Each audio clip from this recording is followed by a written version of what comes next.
हाँ जी, T shirts आ गई जी बच्चों दियाँ।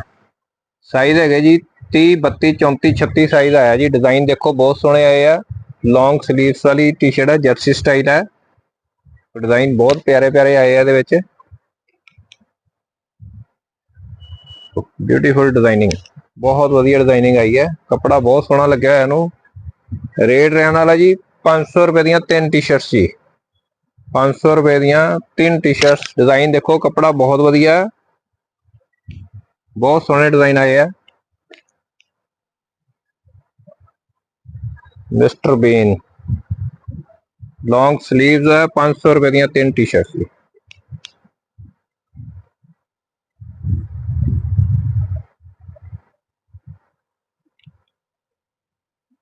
बहुत वधिया जी, जस्ट डू इट।